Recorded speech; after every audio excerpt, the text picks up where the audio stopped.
Olá, meus amigos, que Jesus abençoe a todos. Nós estamos no canal Palavra Amiga Espírita e eu sou o Rogério. Vamos dar continuidade então ao trabalho que estamos fazendo, estudando lá o livro Céu e Inferno ou Justiça Divina. Estamos lá no capítulo 7º, as penas futuras segundo o Espiritismo, mais precisamente no item Código Penal da Vida Futura.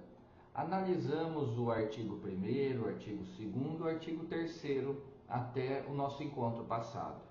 Hoje vamos fazer a análise do artigo 4º do Código Penal da Vida Futura.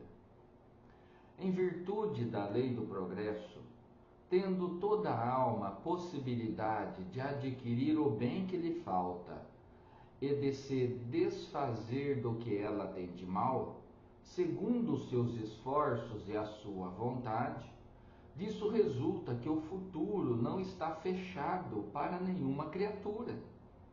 Deus não repudia nenhum dos seus filhos, recebe-os em seu seio à medida que atingem a perfeição, deixando assim a cada um o mérito das suas obras. Olha que ensinamento maravilhoso que nós temos aqui.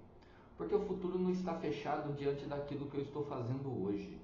Isso que é interessante. Porque nós aprendemos em algum momento da nossa jornada que se nós fizéssemos algo que contrariasse a vontade do Pai, que nós estaríamos pecando contra Ele, contra a sua vontade.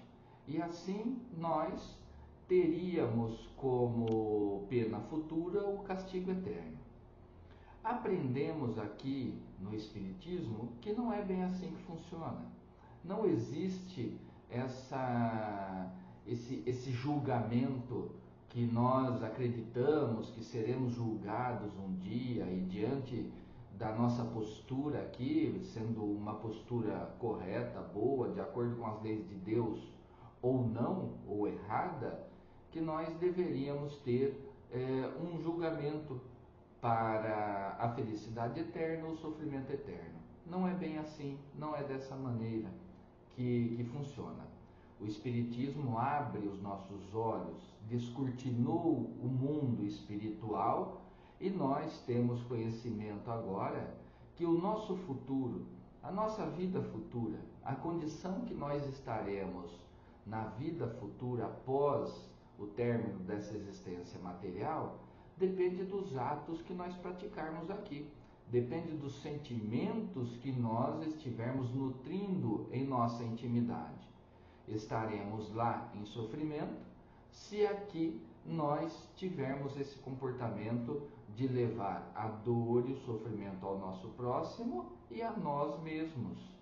Ou estaremos numa condição melhor se a gente está se esforçando para lapidar as nossas paixões, ou seja, os nossos maus sentimentos, e assim nos tornando pessoas melhores a cada dia.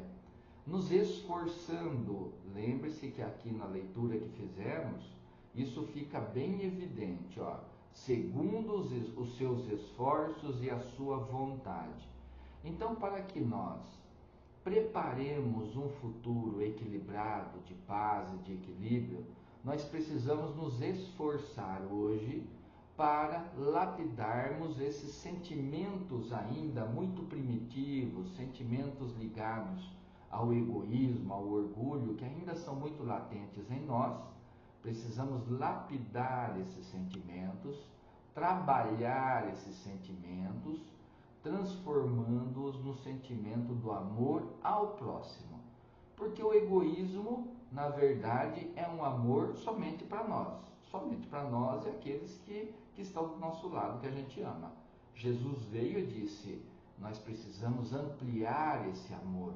Nós precisamos irradiar esse amor ao nosso próximo, mesmo que seja aquele desconhecido, mesmo que seja aquele inimigo. Olha só, vamos lembrar lá de Jesus no Evangelho, amai os vossos inimigos, não apenas os amigos, que isso é fácil, mas o nosso desafio é de amar aquele que não nos ama, aquele que ao contrário por algum motivo ou outro deseja o nosso mal ou nos fez mal. Esse é um grande desafio que nós temos pela frente, de, através do sentimento de amor ao outro, de entender, de compreender o estágio evolutivo que o outro se encontra.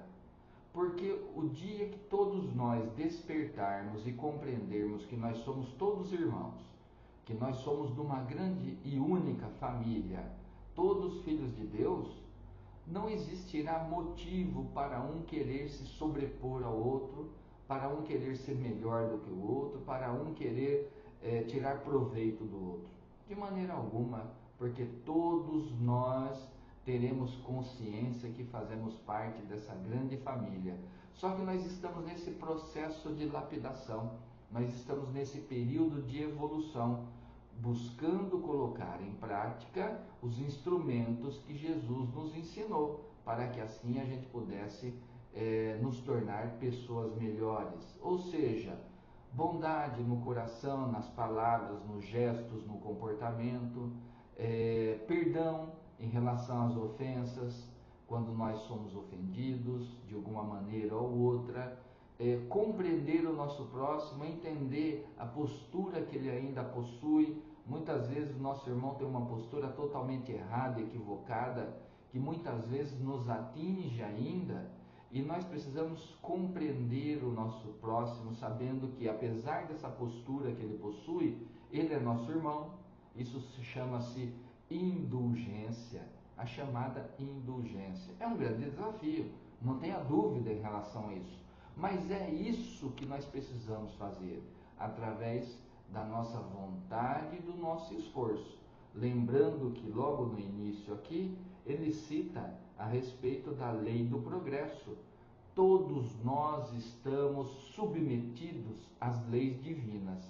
A lei do progresso é uma delas. Todos nós alcançaremos essa perfeição um dia, possível de ser alcançada pelas criaturas, pelos filhos do perfeito, pelos filhos de Deus, do Criador. Um dia alcançaremos essa plenitude, essa perfeição possível de ser galgada pela criatura. Seremos pessoas muito melhores do que somos hoje. Mas para isso, precisamos então cumprir o que o Pai espera da gente, através dos exemplos, das lições que Jesus, o nosso irmão mais velho, veio aqui e nos ensinou, colocou em prática, deu o exemplo para nós. Então nós temos um longo caminho pela frente, mas é uma outra coisa que nós não precisamos nos preocupar. Ah, mas isso vai demorar tanto, quando que eu vou atingir isso? Eu erro tanto ainda, eu sou tão imperfeito ainda, isso vai demorar. Irmão, a lei da reencarnação, que é uma lei divina, está aí para isso. Nós retornaremos à escola material da existência corporal quantas e quantas vezes forem necessárias, para que assim a gente vai aprendendo ano por ano, né? Passando de classe para classe, melhorando um pouquinho mais cada existência, e um dia chegaremos lá.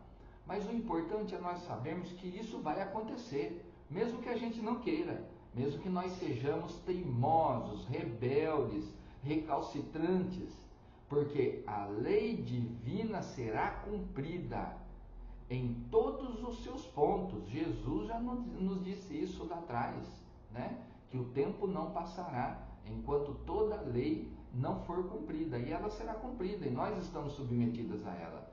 O que nós temos que fazer é, a cada dia, procurar melhorar um pouquinho, compreendendo as nossas imperfeições, compreendendo que precisamos trabalhar isso dentro de nós, porque faz parte desse processo evolutivo que nós nos encontramos. Então, que nós tenhamos força de vontade, que nós tenhamos o desejo sincero de lapidar essas paixões que ainda estão dentro de nós, para que possamos fomentar as virtudes que também estão aqui dentro. Nós escolhemos o caminho, Nós escolhemos o caminho diante do futuro que nós queremos para nós. Quero ter um futuro de paz, de equilíbrio, de felicidade? Sim, vamos escolher o melhor caminho, melhorando, caindo, tropeçando, levantando de novo, erguendo a cabeça e seguindo em frente. Ou podemos ser teimosos, recalcitrantes, como eu disse, só que a lei do progresso vem atrás de nós e vai nos impulsionar para nos tornarmos pessoas melhores. E aí nós teremos que tomar o remédio amargo da dor muitas vezes, porque pela nossa teimosia somente aprendemos pela dor. Olha só como ainda nós estamos muito ligados à matéria, às sensações que a matéria nos proporciona. E é abençoado porque a dor é abençoada, porque ela nos traz lição e faz com que a gente saia da nossa zona de conforto. Que maneira extraordinária de compreendermos as leis do Criador, todas perfeitas para nos impulsionar a nossa evolução, mesmo que a gente não queira. Mas vamos então ter um pouquinho de boa vontade, diminuindo essas dores, diminuindo essas más consequências, semeando coisas boas, colheremos coisas boas lá na frente. Só depende de nós. Então, o futuro nosso não está decretado, depende do que nós estamos fazendo hoje. Bela lição. Meus irmãos, até o próximo encontro. Tchau.